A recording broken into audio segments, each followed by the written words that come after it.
Pony TV na hujik lejari mafam ase Khundrakpam Kendra gi manung chana lairiba Paurabi gi Laning Thok Puthiba Sanglen dagi maning thangbada paktana laikriba labuk sing adudani hairiba labuk sing asida hadak chahi gi oina nong tabgi chang watpagi mami ukhiba amadi ikang thokpagi khudongchada mayona khiba duna maram oidana ngasidi hariba lawfam sing asida paktak nana phau lokpa ngamdaba phau shatpa ngamdadana lomi singsi mamitagi mapitana khang ba haibadu oire lomi amai khoi Pony TV na unajabagi tanda adu lojage hariba lomi sing asida kari kari khudong chadaba thenarbi haibadu myam punamangna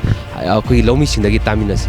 ai samag lomi moina akhoi gi pendaba nungaitaba wafam khara thamjage hakumjo akhoi village number 30 Khundrakpam AC gi manung chan leiba Paurabi haiba mafam ase lodi adum myam punamaksi yam nwana pali palagu jo akhoi gi nongching gi phibam phatabana maram more harga hakumju loji saru ohum thopagi saru makaktam pothok phangi adu loina namuk kumsi saisida muk kumsi ju lomi jingsi hakumgi awabagi mathakta muk kumsi ji kitang hakumgi ju pothok jatok marang kai jagu kumsi di kitang phangadra habi asada thawai hakchang yaun loji ujabani adubu akhoi gi di nongi ising natragadi sarkar gi drainage gi kari gi ama magi khudong jaba facility leitabna maram more harga nong ising demak ngaibana maram more harga kumsi gi wona ju akhoi gi hakumdagi hena kumsi khwadian jathiba kumsi se paktangna Paurabi gi village number 30 ji goina lokol se pura phauji satpang amdana lekpang moina kangduna phauji huji akhoi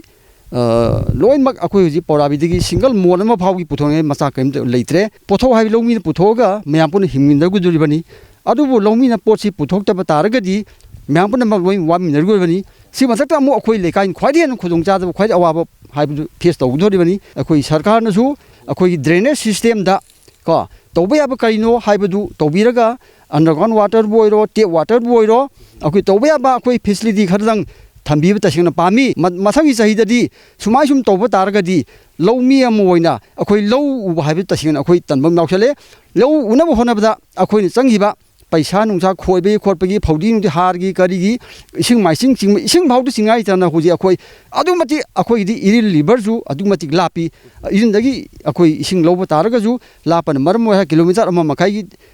distance lakpani da ising hiu matam da adumati akoi da ising ji kaimda drop phau tari habi ai khin maram harga sarkar na ju akoi lekai jibu kanbiu lekai lungmi singbi yokhat piu sumaim tobu taraga di lungmi simbi singje adumati warani haiba pose ai lomi moina sima ai haijari Manipur ngang na thabok paikhatpa khoi ingram khulon semagi mami dudi ude adubu masi mafam masida lau uduna lairiba khoi pabung sida chapchaba khogi iram khulon matik chana sembra laibra leitabra habdu phongdokhiba taraksu kitang adugi matangda mamutana utang lakchage huji phawgani di akhoi leikai sidaida adugi drainage ki facility se thurokpa leite na ai haijage akhoi lairiba akhoi suk chawba lokon se sidaida akhoi gi lakhong ama khak cheli siju singjum nong tadragadi hariba je drain saiba lakhong drain siju ising sunglak lakte job kana akhoi khara tengaga akhoi gi khara ayeng nong sing laga ju ising maising kandor bi khitang puya na ba drain masang phukti lai siju nong mu tadri ising mariam akhoi sungang phangde mamang akhoi yamna proudly oina haijarabada dolai thabi bere se siji akhoi complete oiba taragadi si akhoi inauguration ju tawre adu sigi matung de akhoi hariba akhoi lekai akhoi maigi ji soidana akhoi ithei lokhongi facility soin phangani habi akhoi yamna chawthon akhoi khanjaramani adubu hariba project ju pura aduju fail ore aduna sin maram hujik maki hoina ji akhoi lekai sidaida nong natana karigumba drain gi karigi sarkar ju tawbi de adigi akhoi na su job kana phajana thawai kana tawbi basi ju nong tadragadi akhoi ising marik ama siendabana akhoi hujik laiba drain ji ju akhoi adum unnecessary film adum laieba compensation ngasi baudi kari mata lakte moinadi adum lawi khongi adu da ningtham akhoi gi lorok anirak piba khotpa ha adu da lomi singi kanni khoni adu da matam gi maru marang akhoi ningtham gi mahi marong kaino double cropping gi kari adu du mayam hai thabe aba puthop mahi marong kaino haiba poto ngasibong de akhoi lekai sidaida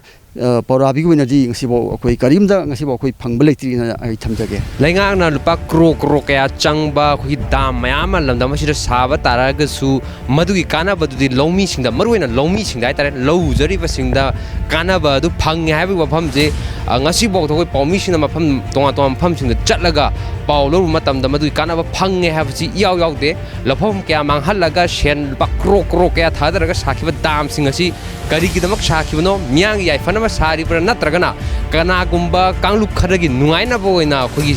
ꯍꯥꯏꯔꯤꯕ ꯗꯥꯝꯁꯤꯡꯁꯤ ꯁꯥꯔꯤꯕ꯭ꯔꯥ ꯍꯥꯏꯕꯒꯤ ꯑꯆꯧꯕ ꯋꯥꯐꯝ ꯑꯃꯁꯨ ꯍꯥꯏꯔꯤꯕ ꯃꯇꯥꯡ ꯑꯁꯤꯗ ꯌꯥꯝ ꯆꯥꯎꯅ ꯊꯣꯛꯂꯛꯂꯤ ꯄꯧꯔꯥꯕꯤ ꯗꯤꯕꯦꯂꯞꯃꯦꯟ ꯀꯃꯤꯇꯤꯒꯤ ꯄ꯭ꯔꯁꯤꯗꯦꯟ ꯀꯣꯟꯊꯧꯖꯝ ꯀꯂꯆꯥꯟꯒꯅꯤ ꯑꯃꯗꯤ ꯍꯥꯏꯔꯤꯕ ꯀꯃꯤꯇꯤ ꯑꯁꯤꯒꯤ ꯃꯤꯍꯨꯠ ꯈꯔꯁꯨ ꯑꯩꯈꯣꯏꯒꯤ ꯂꯧꯐꯝꯁꯤꯡ ꯑꯁꯤꯗ ꯌꯦꯡꯁꯤꯟꯕ ꯂꯥꯛꯑꯝꯕꯅꯤ ꯂꯥꯛꯆꯒꯦ ꯑꯩꯈꯣꯏꯒꯤ ꯄ꯭ꯔꯁꯤꯗꯦꯟ ꯀꯣꯟꯊꯧꯖꯝ ꯀꯂꯆꯥꯟꯗ ꯄꯥꯕꯨꯡ ꯁꯤꯒꯤ ꯑꯩꯈꯣꯏꯒꯤ ꯂꯧꯐꯝ ꯂꯧꯃꯤꯁꯤꯡ ꯑꯗꯨ ꯉꯁꯥꯏꯕꯨꯗꯤ ꯑꯩꯈꯣꯏ ꯐꯣꯡꯗꯣꯛꯑꯝꯃꯦ ꯍꯥꯏꯇꯥꯔꯦ ꯑꯁꯤꯒꯤ ꯃꯇꯥꯡꯗ ꯑꯩꯈꯣꯏ ꯂꯩꯀꯥꯏꯁꯤꯒꯤ ꯃꯄꯨꯡ ꯑꯣꯏꯕ ꯊꯧꯗꯥꯡ ꯂꯧꯔꯒ ꯂꯥꯛꯄꯅꯤ나 ꯍꯦꯟꯅ ꯀꯨꯞꯅꯁꯨ ꯑꯗꯨꯝ ꯈꯪꯕꯤꯔꯝꯒꯅꯤꯅ ꯈꯜꯂꯦ ꯑꯗꯣ ꯀꯔꯤ ꯍꯧꯖꯤꯛ ꯑꯣꯏꯔꯤꯕ ꯐꯤꯕꯝ ꯑꯁꯤꯗ ꯀꯔꯤꯒꯤ ꯋꯥꯐꯝ ꯐꯣꯡꯗꯣꯛꯄꯤꯅꯤꯡꯉꯦ ꯑꯗꯨꯒ ꯂꯩꯔꯤꯕ ꯈꯨꯗꯣꯡꯆꯥꯗꯕ ꯃꯤꯌꯥꯝꯒꯤ ꯌꯦꯡꯉꯒ ꯃꯣꯏꯅ ꯊꯦꯡꯅꯔꯤꯕꯁꯤ ꯀꯔꯤꯅꯣ ꯍꯥꯏꯕꯗꯣ ꯑꯃꯨꯛꯇꯪ ꯍꯧꯖꯤꯛ ꯑꯩꯈꯣꯏ ꯂꯩꯔꯤꯕ ꯄꯧꯔꯥꯕꯤ ꯚꯤꯂꯦꯖ ꯅꯝꯕꯔ 30 ꯄꯧꯔꯥꯕꯤꯒꯤ ꯂꯧꯐꯝꯁꯤꯡ ꯑꯁꯤ ꯃꯃꯥꯡꯒꯤ ꯆꯍꯤꯗꯁꯨ ꯃꯄꯨꯡ ꯐꯥꯅ ꯂꯣꯛꯈꯤꯗꯕ ꯑꯗꯨ ꯍꯟꯗꯛꯀꯤ ꯑꯁꯤꯅ ꯇꯣꯇꯦꯜꯂꯤ ꯐꯦꯜ ꯑꯣꯏꯕ ꯅꯣꯡꯒꯤ ꯇꯥꯗꯕꯅ ꯃꯔꯝ ꯑꯣꯏꯔꯒ ꯍꯧꯖꯤꯛ ꯂꯧꯃꯤꯗ ꯊꯦꯡꯅꯔꯤꯕꯁꯤ ꯑꯩꯈꯣꯏꯅ ꯂꯧꯃꯤꯁꯤꯡꯅ ꯑꯩꯈꯣꯏꯗ ꯂꯧꯁꯥꯟ ꯄꯤꯗꯅꯕꯒꯤ ꯃꯥꯏꯀ꯭ꯔꯣꯐꯣꯟꯗ ꯅꯠꯇ꯭ꯔ ꯃꯦꯗꯤꯌꯥꯗ ꯈꯪꯍꯜꯂꯨ ꯍꯥꯏꯕꯒꯤ ꯇꯣꯉꯥꯟꯕ ꯀꯝꯄ꯭ꯂꯦꯟ ꯃꯌꯥꯝ ꯂꯩ ꯑꯗꯨ ꯉꯁꯤꯁꯤ ꯄꯣꯅꯤ ꯇꯤꯚꯤꯅ ꯍꯛꯊꯦꯡꯅꯅ ꯂꯥꯛꯄꯤꯗꯅ ꯃꯁꯤꯒꯤ ꯔꯤꯄꯣꯔꯠ ꯑꯁꯤ ꯂꯧꯕꯤꯕꯁꯤ ꯌꯥꯝꯅ ꯏꯟꯇꯥꯏꯝꯂꯤ ꯃꯐꯝ ꯃꯇꯝ ꯆꯥꯏ ꯍꯥꯏꯖꯕ ꯇꯥꯔꯦ ꯍꯧꯖꯤꯛ ꯐꯥꯎꯁꯤꯗ ꯗ꯭ꯔꯦꯅꯦꯖ ꯏꯔꯤꯜ ꯇꯨꯔꯦꯜ ꯃꯃꯥꯡꯗ ꯑꯃ ꯆꯦꯜꯂꯤ ꯀꯤꯂꯣꯃꯤꯇꯔ 1.5 ꯂꯥꯞꯄꯤ ꯃꯁꯤ ꯂꯅꯥꯏ ꯃꯤꯑꯣꯏ ꯈꯔꯅ ꯆꯤꯡ ꯇꯥꯔꯒꯁꯨ ꯍ꯭ꯌꯨꯖ ꯑꯦꯃꯥꯎꯟ ꯑꯃ ꯆꯪꯒꯅꯤ ꯑꯗꯨꯁꯨ ꯃꯁꯤ ꯁꯔꯀꯥꯔꯅ ꯃꯔꯤ ꯂꯩꯅꯕ ꯗꯤꯄꯥꯔꯠꯃꯦꯟꯁꯤꯡꯅ ꯍꯥꯏꯔꯤꯕ ꯂꯧꯃꯤꯁꯤꯡ ꯑꯁꯤꯒꯤꯗꯃꯛꯇ ꯑꯩꯈꯣꯏꯒꯤ ꯏꯟꯖꯤꯟ ꯄꯤꯕꯤꯗꯅ ꯉꯁꯥꯏꯒꯤ ꯏꯂꯦꯛꯇ꯭ꯔꯤꯛ ꯇꯨꯂꯨ ꯑꯆꯧꯕ ꯈꯤꯟꯕꯤꯔꯒ ꯈꯔ ꯃꯈꯩꯗꯤ ꯂꯧꯗ ꯃꯄꯨꯡ ꯐꯥꯗ꯭ꯔꯒꯁꯨ ꯍꯤꯡꯒꯣꯜ ꯁꯝꯕꯟ ꯀꯣꯏꯕꯗ खरग मखैदी लौमिसिंदा कुदुम पाइपलाइन टिंगदना मदुगी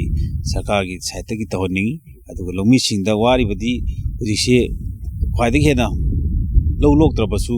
जागना पि थार फार्म तरो तगदबसु इसिंग डिपेंड तब नोंग इसिंग डिपेंड तबनी मरम नोंग इसिंग ताबदबनिना लौद नतर लौमिसिंगी हिंगोल समिंगी फार्मसु अयाबा टोटल ओइबगी फिल्मदे लेरे मसि सरकारना बै लेनबा डिपार्टमेंट सिना करी अमतंग मियेंग चंगबिरगा जि लौमी सिना पामिबसि लौ लोक्त्रबनिना मथंग हुजि लौसान पीबगी प्रॉब्लम सि अचौबो लेरे अदुगा हेना लुरुदि मथंगी चहिगी फुदी करादे लौनो हाबसिमा लौमिसिंग अवाबा मायोनरी अदुना मसि पुनमक्सिंग असि लौमिसिंग याफेनगुइदमता मै लेनबा डिपार्टमेंट सिना मथंग चहिगिदमता फुदी पीबीबा अदुगा हंतकता सरकारना लौखिबा कमिटमेंट गी लौफम चिंगसी संगनगनि हाबगी पांदम कमिटमेंट पीखिबदु कमिटी अमा सेंगगा येंगसनगनि हाबदु कोई थबोन अथुबदा पाखलगा चानाबा थबकसिंग कोई लबुकसिंग लमांगसिंग असि संगलगा लौमी सिंगबु खितंग मंगोन मिनोक नोहनबगी थोदांग अमा चौबा सरकारना लौखलनिंगी लौमीना अपुंगोइबा खुंदारिबा दुंगलबा लमदमने दुना